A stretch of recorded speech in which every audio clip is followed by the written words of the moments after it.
जो हम सबको याद रखना, जब तैत्तिरीय उपनिषद में प्राचीन गुरुकुलों में समावर्तन समारोह के कार्यक्रम होते थे तो इस बात का उल्लेख किया जाता था, सत्यम वद धर्मम चर, यानी मैं जीवन में सत्य का आचरण करूंगा। व्यक्तिगत जीवन में, सार्वजनिक जीवन में और जीवन के उस प्रत्येक क्षेत्र में धर्म का मतलब केवल उपासना विधि से नहीं है। धर्म अपने कर्तव्य के प्रति, नैतिक मूल्यों के प्रति हमें जागरूक करने और अपने कर्तव्यों का निर्वहन करने की एक नई प्रेरणा प्रदान करे। वह एक शाश्वत व्यवस्था को भारतीय मनीषा ने धर्म माना है। उस मार्ग का अनुसरण करते हुए मैं जीवन संग्राम में अपने आप को योग्य बनाऊंगा। टेक्नोलॉजी आज इसका एक बहुत सशक्त माध्यम है। टेक्नोलॉजी के इस युग में आपने देखा होगा, आज ईज ऑफ डूइंग बिजनेस के लक्ष्य को भी और ईज ऑफ लिविंग के लक्ष्य को प्राप्त करने में बहुत आसानी हुई है। भ्रष्टाचार पर प्रहार हुआ है, लोगों के जीवन में परिवर्तन करने का एक माध्यम मिला है। ये टेक्नोलॉजी का उपयोग हमें किस रूप में करना है, ये आज की आवश्यकता के अनुरूप इस नए उत्तर प्रदेश में, चाहे वह हमारी सरकार के द्वारा फोकस बेहतर इंफ्रास्ट्रक्चर और कनेक्टिविटी के साथ साथ डिजिटल रिलेशन और वर्चुअल कनेक्टिविटी के विकास पर हम लोगों ने विशेष ध्यान दिया है। और इस संदर्भ में मुझे बताते हुए प्रसन्नता है कि डिजिटल इंफ्रास्ट्रक्चर के विकास में ट्रिपल आईटी के लिए एक साझेदार के रूप में उत्तर प्रदेश के अंदर कार्य करने का एक बेहतरीन अवसर है।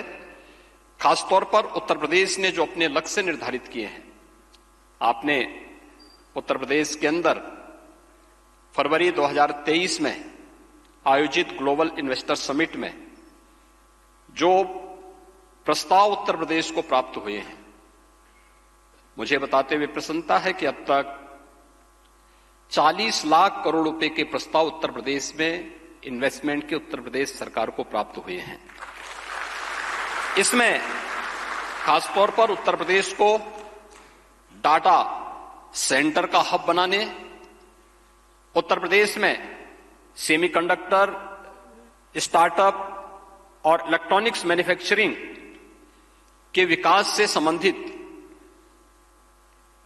तमाम ऐसे प्रस्ताव हमें प्राप्त हुए हैं जिनके लिए हम इस दिशा में अपने कैरियर को भी चुन सकते हैं। और मुझे बताते हुए प्रसन्नता है कि उत्तर भारत का पहला डाटा सेंटर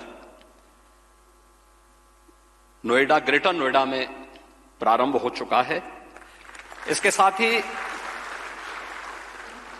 इस महत्वपूर्ण पहल के साथ हमें इस नए डायमेंशन के नेतृत्व करने के लिए, इससे संबंधित क्षेत्र के लिए जो ट्रेंड और इंप्रूव्ड मैन पावर, जो मानव संसाधन है, इसकी आवश्यकता हम महसूस करते हैं।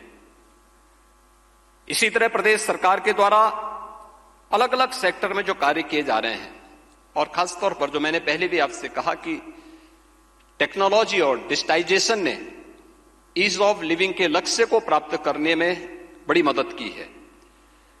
हेल्थ सेक्टर में अक्सर एक बात आप सुनते होंगे कि ग्रामीण क्षेत्र में, आप में से बहुत सारे लोग ग्रामीण पृष्ठभूमि से जुड़े हुए हैं, और एक शिकायत हमेशा आती है कि ग्रामीण क्षेत्र में, सुदूर क्षेत्रों में डॉक्टर जाते नहीं या उपस्थित नहीं रह पाते। हम वहां पे टेक्नोलॉजी का उपयोग करके उन लोगों के जीवन में परिवर्तन लाने में मदद कर सकते हैं। स्वास्थ्य के क्षेत्र में, डिजिटल हॉस्पिटल की दिशा में भी, और सबको सुरक्षा प्रदान करने में भी आर्टिफिशियल इंटेलिजेंस का उपयोग करके हम लोग इस दिशा में बेहतर दिशा में कदम बढ़ा सकते हैं। और उत्तर प्रदेश सरकार ने जब इसमें कदम बढ़ाए हैं तो उसमें हमें व्यापक सफलता भी प्राप्त हुई है। डिजिटल प्रौद्योगिकी पर केंद्रित Indian institute of information technology Lucknow जैसे संस्थानों के छात्र इस दिशा में अपना महत्वपूर्ण योगदान दे सकते हैं। और मुझे पूरा विश्वास है कि देश और प्रदेश के विकास में आप अपनी प्रतिभा, अपनी ऊर्जा, अपने ज्ञान, अपने कौशल का उपयोग करते हुए इस संस्थान के गौरव को बढ़ाएंगे। मैं एक बार फिर से इस दीक्षांत समारोह में उपाधि प्राप्त करने वाले सभी छात्र छात्राओं को हृदय से बधाई देता हूं। आदरणीय राष्ट्रपति जी का हृदय से अभिनंदन और स्वागत करता हूं। धन्यवाद। जय हिंद।